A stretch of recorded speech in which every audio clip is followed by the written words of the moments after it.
Good morning students. BA part 1 drawing and painting. आज की class में मैं खंड खा स्टार्ट करने जा रही हूँ। इससे पहले वाली क्लास में मैंने खंड का कंप्लीट करवा दिया था। ठीक है, आज हम लोग खंड खा पढ़ेंगे। आपका लेसन नेम है चित्र षडांग। चलिए स्टार्ट करते हैं। चित्र षडांग। सबसे पहले हम चित्र का जो अर्थ है वो जान लेते हैं। साधारणतया किसी कैनवास या कागज आदि के धरातल पर रंग व स्याही से आकृति को बनाकर उसे पूर्ण रूप से सुसज्जित करना चित्र कहलाता है। यह एक चित्र की सार्वभौमिक परिभाषा है, ठीक है, जो कि भारतीय तथा यूरोपीय और अमेरिकन चित्रों में प्रयोग की जाती है। परंतु प्रत्येक संस्कृति व देश की कलाकृतियों में एक गुणात्मक भेद विद्यमान होता है। जैसे कि आप वेस्टर्न आर्टिस्ट ले लीजिए, जो उनका कार्य है वो बहुत ही डिफरेंट टाइप का है।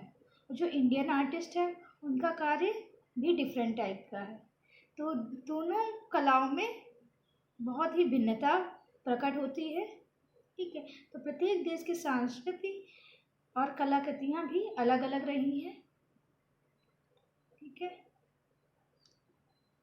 और इसी प्रकार जब हमारा चित्र पूर्ण रूप से सुसज्जित हो जाता है तब उसमें अनेक प्रकार की कलाकृतियाँ व रंग पूर्ण रूप से विद्यमान हो जाते हैं, तो हम इसे चित्र कहेंगे। ठीक है, अब हम लोग षडांग के बारे में पढ़ते हैं। पूरा चित्र षडांग। चित्र षडांग चित्र की एक भारतीय परिभाषा। ठीक है, प्राचीन भारतीय चित्र की परिभाषा के लिए 11वीं सदी ध्यान दीजिएगा में लिखित कामसूत्र वात्स्यायन द्वारा रचित है कि टीका में एक सूत्र प्राप्त होता है। न केवल 11वीं सदी और उससे पूर्व के चित्रों के संदर्भ में उचित है। जो आपका कामसूत्र है उसमें 64 कलाओं का वर्णन मिलता है। ठीक है, कामसूत्र वात्स्यायन के द्वारा रचित है और इसमें 64 कलाओं का वर्णन मिलता है। अभी इसमें आगे पढ़ने को मिलेगा आप लोगों को। आगे स्टार्ट करते हैं। जयपुर नरेश राजा जयसिंह की सभा के राजपुरोहित पंडित यशोधर ने 11वीं सदी में वात्स्यायन द्वारा रचित कामसूत्र का टीका जयमंगला नाम से प्रस्तुत किया है। ध्यान दीजिएगा, जो जयसिंह प्रथम की राजसभा के राजपुरोहित पंडित यशोधर ने 11वीं सदी में जो वात्स्यायन द्वारा कामसूत्र रचा गया है उसको जो टीका किया है पंडित यशोधर ने, वो जयमंगला नाम से प्रस्तुत किया है। ठीक है, आगे बढ़ेंगे। 64 कलाओं में चौथे नंबर की कला आलेख्यम के 6 अंग बताए हैं, जो कि षडंग नाम से जानी जाती है। जो 64 कलाएं हैं वो आपके कामसूत्र में वर्णित हैं और कामसूत्र वात्स्यायन द्वारा रचित है। ठीक है, उन्हीं 64 कलाओं में जो चौथे नंबर की कला है वो आलेख्यम नाम से जानी जाती है और आलेख्यम के 6 अंग बताए गए हैं, जो कि षडांग नाम से जानी जाती है। जैसे आपके 6 एलिमेंट्स हैं आर्ट्स के, वैसे ही आपके ये 6 अंग भी हैं। ठीक है, कला के वो 6 तत्व अलग हैं और ये 6 अंग अलग हैं। ठीक है, और सबको हम सीक्वेंस से ही पढ़ेंगे। ठीक है, चित्रकला के 6 अंगों पर आधारित श्लोक जयमंगला में वर्णित है और जो जयमंगला है उसमें केवल षडांग संबंधित ही श्लोक मिलता है। ये देखिए, जयमंगला है, इसमें केवल षडांग संबंधित ही श्लोक मिलता है। ठीक है, इसका जो श्लोक है वो पढ़ते हैं। रूप भेदा प्रमाणानि भाव लावण योजनम श्रादृश्य वाणिकाभम इति चित्र षडंगतम।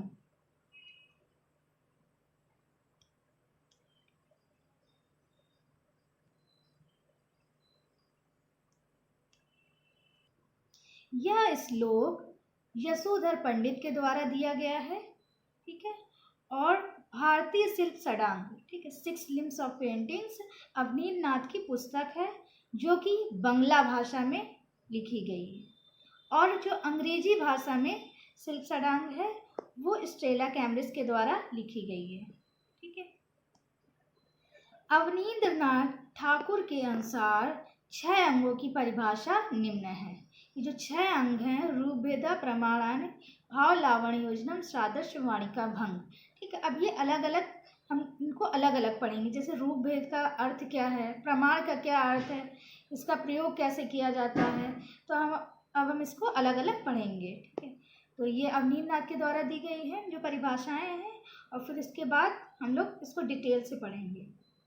तो रूप भेद का अर्थ है रूपों में भिन्नता और दृष्टि का ज्ञान, ठीक है। प्रमाण का अर्थ है ठीक अनुपात व बनावट, ठीक है। नेक्स्ट है आपका भाव, चित्रकार व दर्शक के हृदयगत भावना, ठीक है, हृदय में जो इसकी भावनाएं हैं वो प्रकट करता है। लावण्य योजना, बाह्य सौंदर्य का व्यंजक रूप, बाह्य सौंदर्य का व्यंजक रूप। सादृश्य, देखे हुए रूपों में समानता प्रकट करना, ठीक है। 6वां है आपका वर्णिका भंग, रंगों तथा तुल्लिका का कलात्मक प्रयोग। तुल्लिका में ब्रश होती है, ठीक है, और वर्ण चित्रकला में कलर को कहा गया है। तो ये अवनींद्र नाथ ठाकुर के द्वारा दी गई प्रमुख परिभाषाएं हैं जो षडांग के अंतर्गत दी गई हैं, ठीक है। अब नेक्स्ट पढ़ेंगे हम लोग रूप भेद।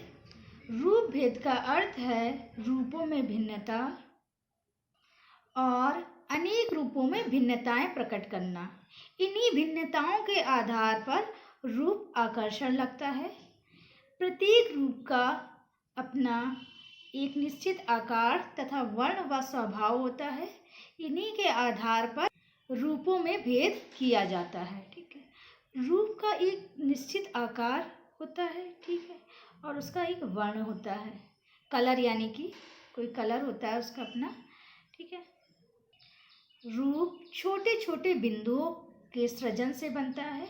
अगर ये बिंदु बिखरी हुई अवस्था में होंगे तो रूप हमारा पूर्ण रूप से सृजित नहीं हो पाएगा, और यदि ये आपस में मिल जाते हैं तो ये इसके पुनः रूप का निर्माण हो सकता है, ठीक है।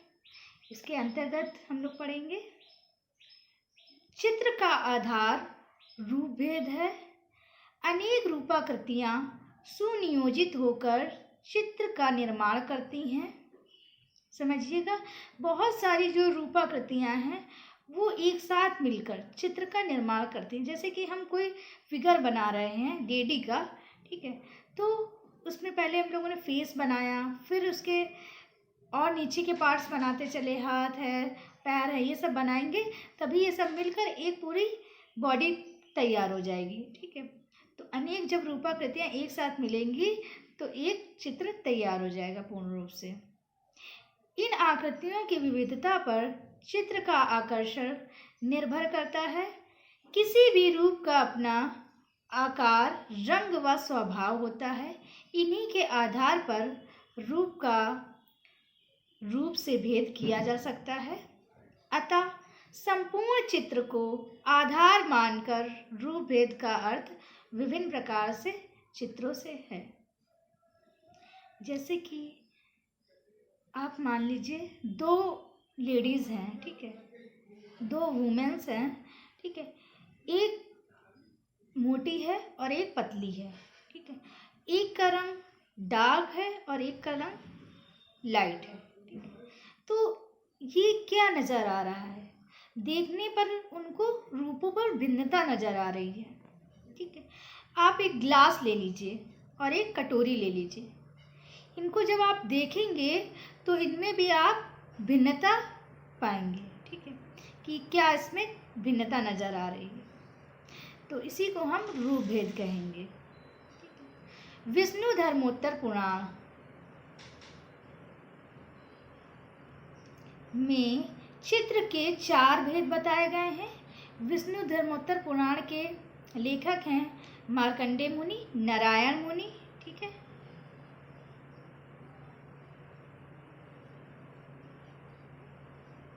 इसके रचनाकार हैं।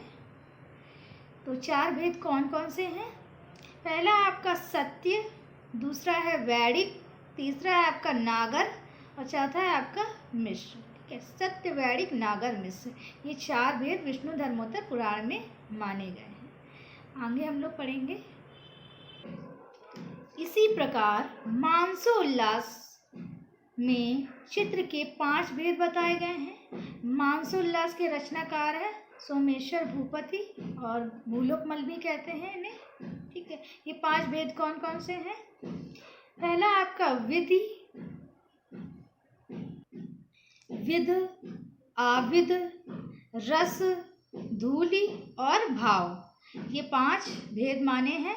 ठीक है, मानसोल्लास में चित्र के। आगे पढ़ेंगे।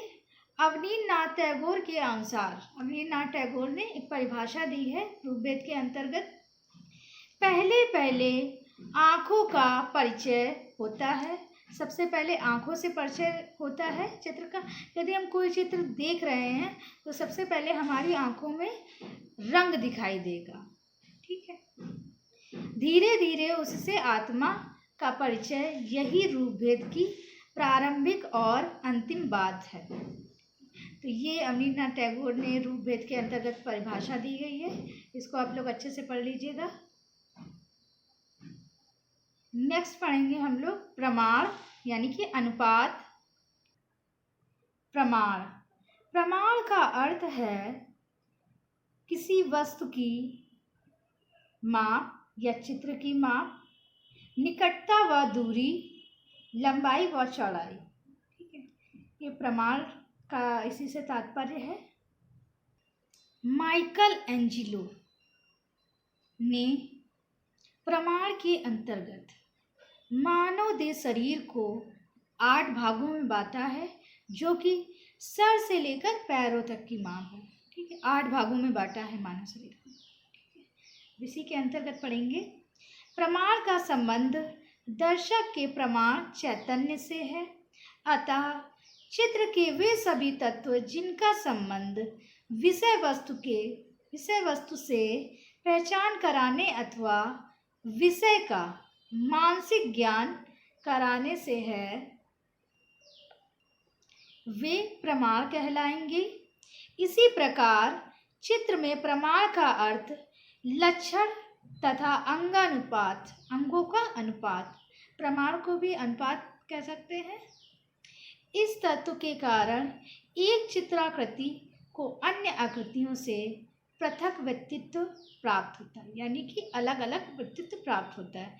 पुरुष की आकृति है, उसका जो बॉडी स्ट्रक्चर है वो अलग टाइप से बनेगा और जो स्त्री का स्ट्रक्चर है वो अलग टाइप से बनेगा। ठीक है, आगे पढ़ते हैं।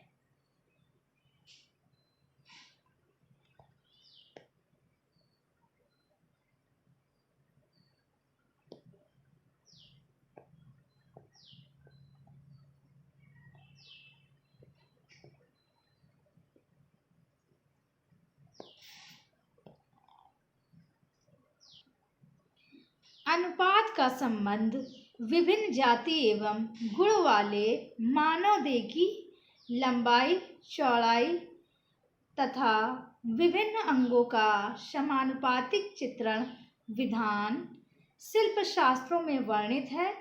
यथा चित्र सूत्र में पुरुषों के 5 भेद बताए गए हैं। ठीक है, चित्र सूत्र में पुरुषों के 5 भेद बताए गए हैं। ये 5 भेद आपके निम्नलिखित हैं। पहला आपका हंस पुरुष, जिसकी माप है 108 अंगुल। नेक्स्ट है भद्र पुरुष, भद्र पुरुष की माप है 106 अंगुल। नेक्स्ट है आपका मालव्य पुरुष, इसकी माप है 104 अंगुल। और रुचक पुरुष की माप है 100 अंगुल। शशक पुरुष की माप है 90 अंगुल। ठीक है, तो ये चित्र सूत्र में पुरुषों के 5 भेद बताए गए हैं। और चित्र सूत्र में 9 रस व 9 स्थायी भाव भी बताए गए हैं। अर्थात एक अंगुल एक उंगली की मोटाई को कहते हैं और एक ताल में 12 अंगुल होते हैं जो कि सिर के बराबर माना गया है। ये आपका एक ताल हो गया, ठीक है, पूरा हाथ, और ये आपका सर हो गया। तो एक ताल में आपके 12 अंगुल होते हैं, ठीक है, और एक अंगुल एक उंगली की मोटाई को कहते हैं, ठीक है। तो ये आपका प्रमाण के अंतर्गत था। अब जो नेक्स्ट हेडिंग है भाव लावण योजना, वो मैं नेक्स्ट वाली क्लास में आपको जो पार्ट 2 है उसमें कंप्लीट करूँगी, ठीक है।